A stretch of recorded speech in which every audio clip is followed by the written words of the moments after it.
Welcome to Revenge Report. Don't forget to hit that like button and subscribe for more. Let's dive in. The second Cole grabbed the mic, I knew he was about to turn me into the punchline. We were standing dead center in Oak Ridge Auto Mall. Floor glossy as hell, lights bouncing off chrome grills. Every local gearhead in a 10-mile radius packed in for the showroom weekend.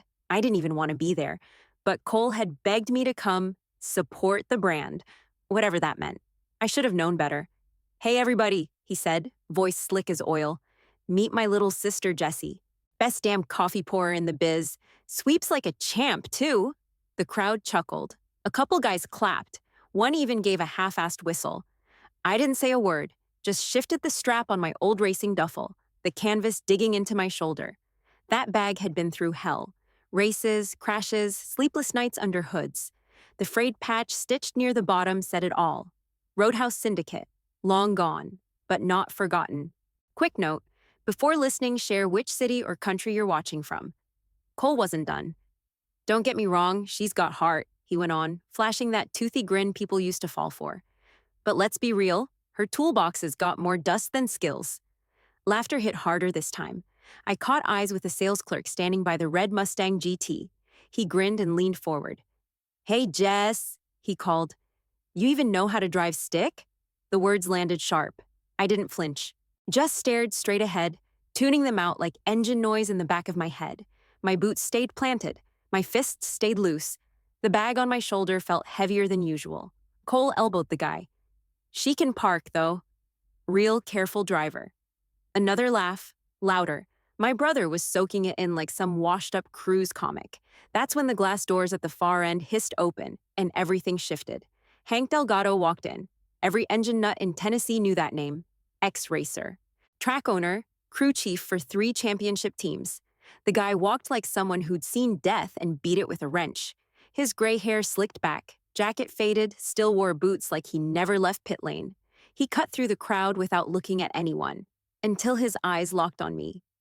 "Jesse Greer," he said, voice low but sharp enough to cut through the room. "Still carrying that old duffel, huh?" I nodded once. My throat was dry, but I held his gaze. Hank turned to the crowd. "For the record, this coffee girl was the best damn driver I ever trained." Silence. Thick. One guy actually coughed. "She pulled more weight in Roadhouse than most men twice her size," Hank added. Anyone doubting that didn't see her on the circuit. I caught Cole's face, frozen, mouth slightly open, hands still on the mic. I didn't wait for applause. I adjusted the duffel strap again, then walked straight toward the exit, boots echoing off tile. Cole didn't say a word. I didn't stop walking until I hit the back lot behind the showroom. The air smelled like burnt rubber and cold fries, and my boots crunched gravel as I lit a smoke with shaking fingers. Same way I used to do behind the shop when I was 16 and pissed off at the world. Back then, the only place I felt like myself was inside the bay of Greer Auto, my father's pride, my prison. Cole and I grew up inside that damn shop. Our dad ran it like a military camp, clocks on every wall, rules taped to the toolboxes, grease rags folded like napkins. Customers loved him. We feared him. Cole got the good side. He was loud, always showing off, swinging baseball bats in the middle of the lot, winning school trophies and waving them around like they meant something in a place built on busted carburetors and oil leaks. Dad cheered every game, bought banners, even painted "Home of Cole Greer," number 11 across the back wall of the garage. Me? I was the quiet one. I watched. I listened. I kept my hands busy. Most days after school, I'd slip into the back and find Grandpa Walt, Dad's old man, elbow deep in engines, cussing at machines like they were people who owed him money. He was the only one who saw me. "Wrench," he'd grunt, and I'd pass it without asking which size. He taught me how to feel a cracked piston before you saw it, how to tune by ear, said I had the touch, told me not to let anyone tell me different, especially not my father. Didn't matter. Dad saw me as background noise. "Jessie's just helping out," he'd say if a customer asked. "She's got a mind for organizing. She'll make a great bookkeeper one day." Then he'd ruffle my hair like I was 6 and not soaking in every damn bolt Grandpa handed me. By the time I turned 18, Cole already had his name on half the business paperwork. Dad handed him the keys to the shop like it was a crown, said, "Make this place yours." That same week, I packed a duffel and walked out. I didn't take anything but the tools Grandpa left me and that patched up denim jacket with the name Roadhouse scribbled inside the collar. I found my way to Nashville, slept in the back of my car for a month, took side jobs fixing up junkers, and got pulled into the underground circuit by a guy named Flip, who saw me beat a guy twice my size in a parking lot oil change challenge. Yeah, it was grimy, street level, but it was mine. Meanwhile, Cole stayed in town, cleaned up real nice. He wore button-downs with the sleeves rolled and told people he revitalized the brand, turned Greer Auto into a franchise, got interviewed in local magazines, sponsored car shows, shook hands with councilmen. He was what Dad always wanted. We didn't talk much. Holidays came and went. When I did show up, Cole always made sure to ask, real loud, still chasing exhaust fumes, like I was a stray dog with a ratchet. The thing is, he knew. He knew I wasn't just drifting. Word travels in our world. He heard about the races, the crew, the win streaks. But he never brought it up, never gave me credit, not once. And somewhere along the way, I stopped expecting it. That was the part that stung most. Not the silence, but how easy it was for him to act like I didn't exist. I stayed in the shadows because that's where I was built. But that didn't mean I was blind. Cole chose the spotlight. I chose the road. And neither of us looked back. I didn't ask for much, just wanted to build, race, and earn respect where it actually meant something. It started small, side jobs in backlots, fixing clunkers that dealers wouldn't touch. I hustled hard, took cash under the table, sometimes parts instead. I'd rebuild whole engines out of junkyard scraps. Word spread. Not fast, not flashy, but steady, like oil rising on the dipstick. Then the races came. I got pulled into the scene on the east side of Nashville, street runs at midnight, crowds packed on corners, headlights flashing through smoke. I didn't drive flash, I drove smart. Clean, ruthless, efficient. I learned when to press and when to bait. I racked up wins without ever getting loud about it. Didn't need to. Soon, I was traveling state to state, invited to regionals with real payouts, real competition. Tight circles started whispering my name. I didn't run under Greer, just Jesse. One name. It was enough. But Cole? Cole never mentioned it. Not once. He'd scroll past race footage that had my face in the background. Mutual friends would bring me up. Hey, isn't that your sister in that Charger build? And he'd shrug it off like I was some rumor. Then came the show in Lexington. It wasn't a big deal to most people. No trophies, no cash. Just a quiet honor. A small stage set up behind the convention center. Low crowd, folding chairs, and pit crew t-shirts. The guy running the event called me up for a lifetime achievement in independent builds. Said I earned it. I stood there with grease still under my nails, holding a wooden plaque like it weighed 50 pounds. I didn't cry. I don't do that in front of people. But I looked out at the faces in the crowd and felt something shift. For once, someone said my name with pride. Then Cole walked in. Late, of course. He didn't clap, didn't smile, just stood in the back with his arms folded, sunglasses on indoors like a damn rock star. When the applause died, he came over, leaned close enough for me to smell his overpriced cologne, and muttered, "Guess the stars lined up for you tonight." That was it. No congrats. No, I'm proud of you. Just that slick backhanded jab. Like luck, not work, got me there. He left before I could respond, and that's when it really started. At first, it was little things. Friends telling me, "Cole said you're still figuring things out," or "He mentioned you've been bouncing around jobs." Subtle digs, framing me as unstable, temporary. Then the family stuff hit. My aunt invited me to Thanksgiving and casually said, "Cole told us you're still into that race car phase." Like I was 12 playing with Hot Wheels. My cousin asked if I'd ever held a real mechanic license, something Cole definitely planted. He didn't come at me direct. That wasn't his style. He chipped away slow, like rust on a frame, made me sound reckless, amateur, like I couldn't hold down a job without spinning tires for kicks. And people believed him because he wore clean clothes, ran a storefront, had a logo on his invoices. Me?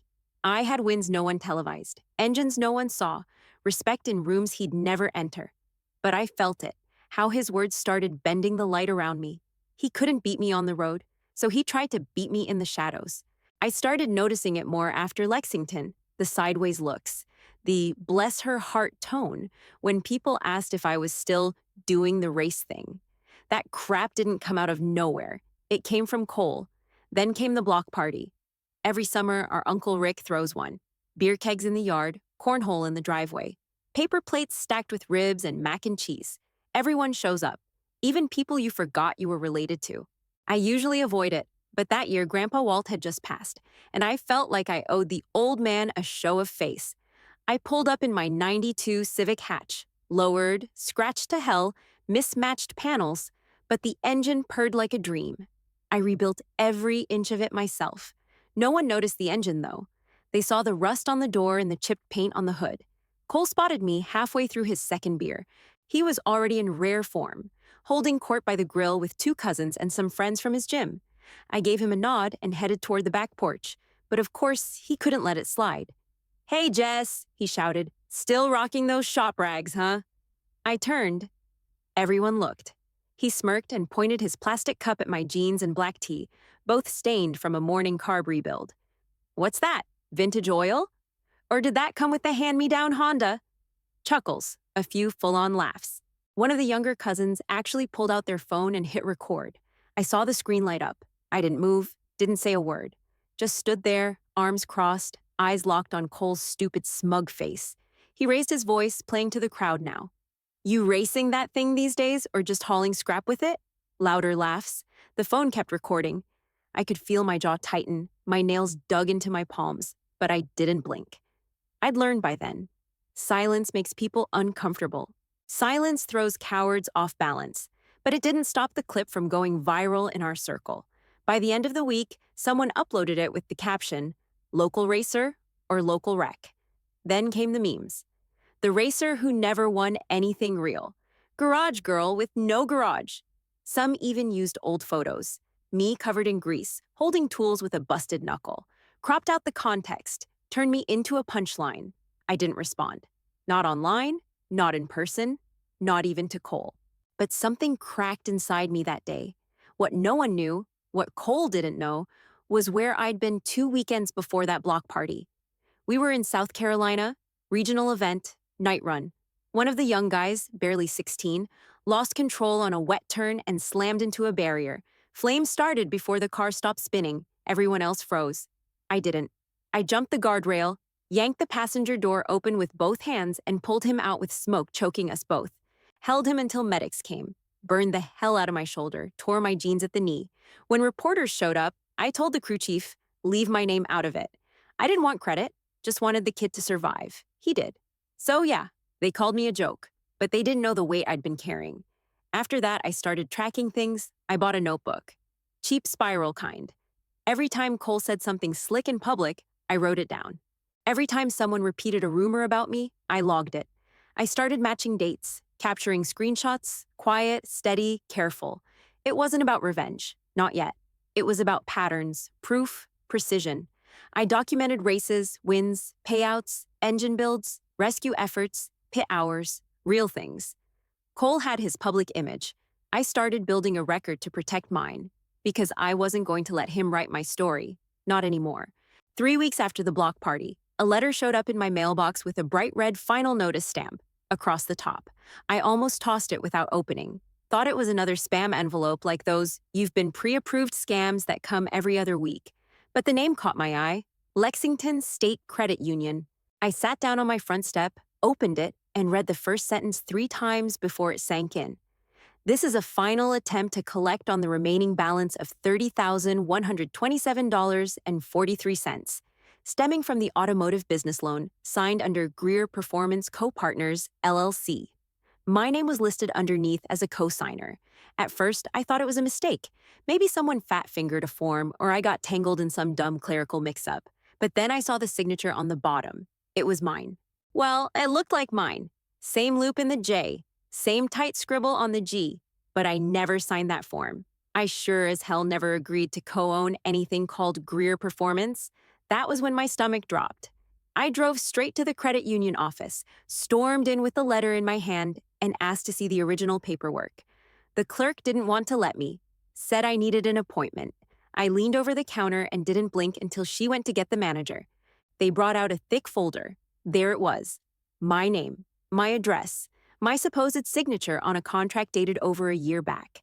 It claimed I was a 50% partner in a high-performance custom parts shop located in a strip mall out in Murfreesboro, a shop that had closed 6 months ago after defaulting on the lease.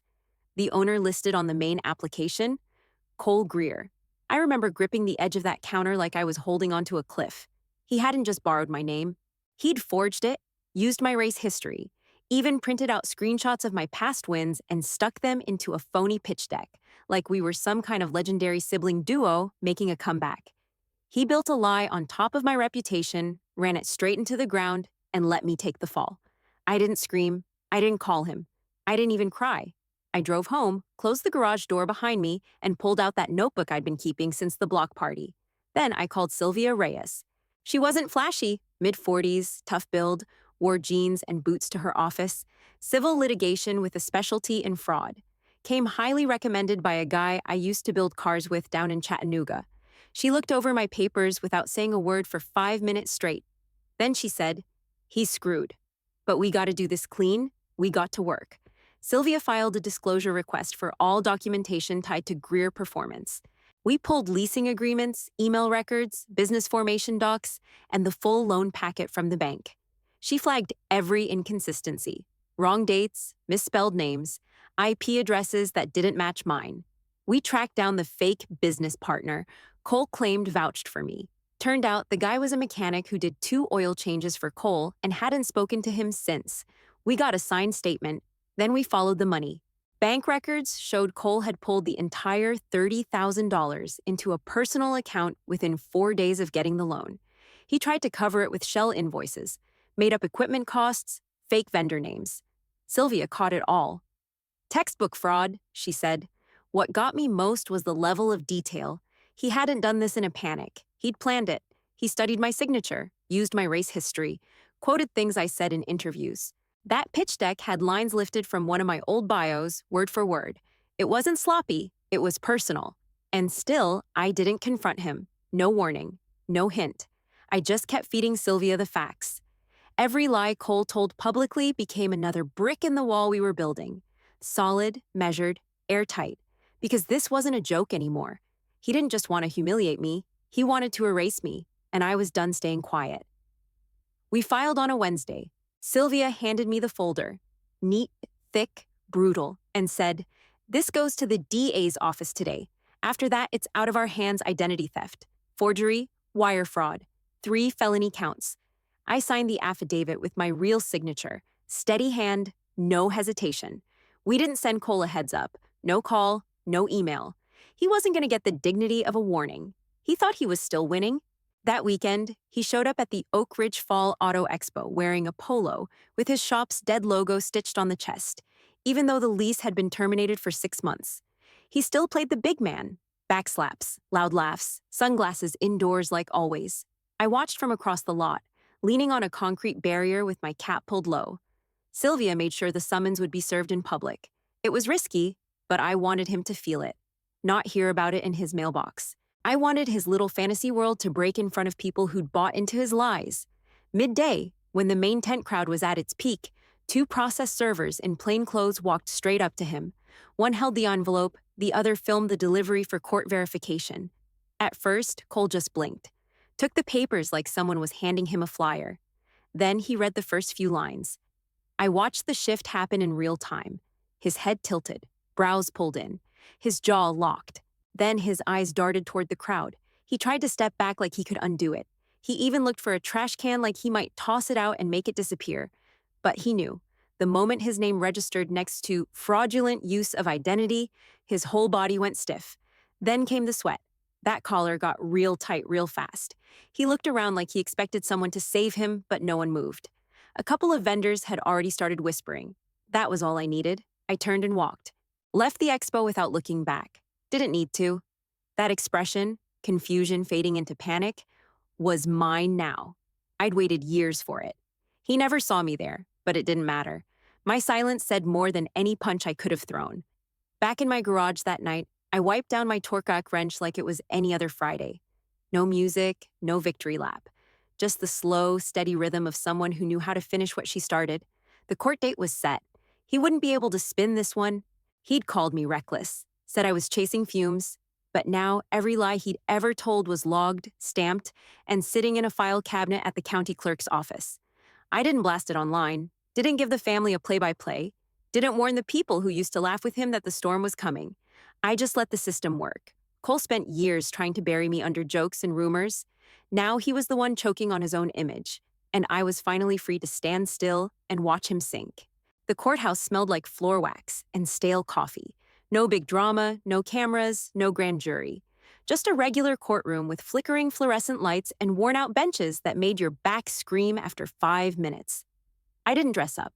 Jeans, boots, clean tee. No makeup. Hair tied back. I wasn't there to perform. I was there to finish the job.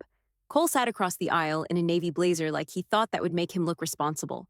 His lawyer, some guy with fake tan and shiny shoes, whispered in his ear like they were prepping for a TED Talk, not a fraud hearing.